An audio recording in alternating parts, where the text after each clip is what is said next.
জামাতের মতো একটা যুদ্ধ অপরাধী দল যে কোনোভাবেই ক্ষমতায় যায়, এটা বাংলাদেশ আওয়ামী লীগ কখনোই চায় না। স্বাধীনতার পক্ষের শক্তি হিসাবে বাংলাদেশ আওয়ামী লীগ কখনোই আশা করে না জামাত ইসলামের মতো একটা যুদ্ধ অপরাধী রাজাকারের দল, আল বদর আল শামসের দল ক্ষমতা দখল করুক, এটা আমরা চাই না। তারপরেও আমরা চাই বিএনপি ক্ষমতায় যেহেতু যাইতেছে যাবে, কিন্তু তারেকের মুখটা বন্ধ করতে হবে।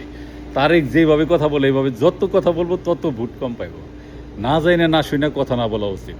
খালেদা জিয়ার একটা গুণ ছিল কি, সে বুঝতো না, কথা বলতো না, খালি মিটি মিটি হাসতো।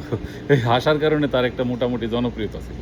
কিন্তু তারেক কি করতেছে, না যাই না শুনে খালি বক বক বক বক করে বলতেছে।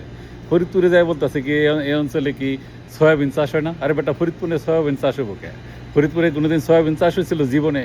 ফরিদপুরে চাষ হয় বেশিরভাগ হইল পেঁয়াজের দেশ ফরিদপুর। পেঁয়াজ, বিভিন্ন রকমের ছোলা, ধান ইত্যাদি চাষ হয়। সে দিনাজপুরে যায় বলে কি আপনাদের এখানে কি এই কি বলে, দিনাজপুরে যায় বলে কি আপনাদের এখানে আম চাষ হয় না? অনেক আম চাষ হয়, কম বেশি হয়। আম চাষ হয় রাজশাহীতে, ওই দিনাজপুরে লিচুর জন্য বিখ্যাত। এক এক জায়গায় যায় এক এক কথা বলে, সব জায়গায় উল্টাপাল্টা কথা বলে। আবার বলে কি যে বদর যুদ্ধে নেতৃত্ব দিছিল আয়েশা। আরে বেটা, বদর যুদ্ধের আয়েশা নেতৃত্ব দেবো কে? না জানে না শুনে কথা বললেই বল। বদর যুদ্ধের নেতৃত্ব দিচ্ছে সরাসরি আমাদের নবী।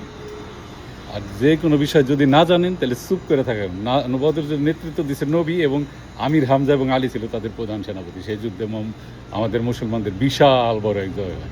যদিও যুদ্ধের কারণ ছিল কি, সিরিয়ার থেকে একটা বিশাল বড় কাফেলা আসতেছিল মক্কার কুরাইশদের। মক্কার কুরাইশ মানে হইল ওই কুরাইশ বংশের মধ্যে আবার দুইটা গোত্র আছে, একটা হলো হাশেমি গোত্র, আরেকটা হলো উমাইয়া গোত্র। তো উমাইয়া গোত্রের সাথে কুরাইশদের আরেক গোত্র, ওই যে হাশেমি গোত্রের সাথে যুদ্ধটা লাগছে। হাশেমিরা তখন তখন আমাদের নবীরা ছিল, তখন ছিল মদিনায়।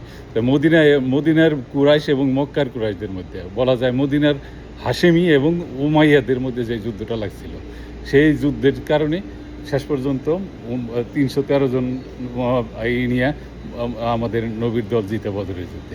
এ বলেছিল যে আয়সা দিছে নেতৃত্ব। আন্তাসি ভাই, না জানলে চুপ থাকেন। না যাই না কথা বলা উচিত নয় কোনো জিনিসই। না জানেন চুপ থাকেন, চুপ থাকা হইলো ভালো। আপনার মায়ের মতো না যাই না চুপচাপ থাকেন, কিচিমিচি হাসবেন। তা বলে এমনিতেই বিএনপি পাশ করবে, কারণ এখন বাংলাদেশে আওয়ামী লীগ নেই। বেন্নাবনে খাটাসভাগ ওই হিসাবে আপনারা পাশ করবেন।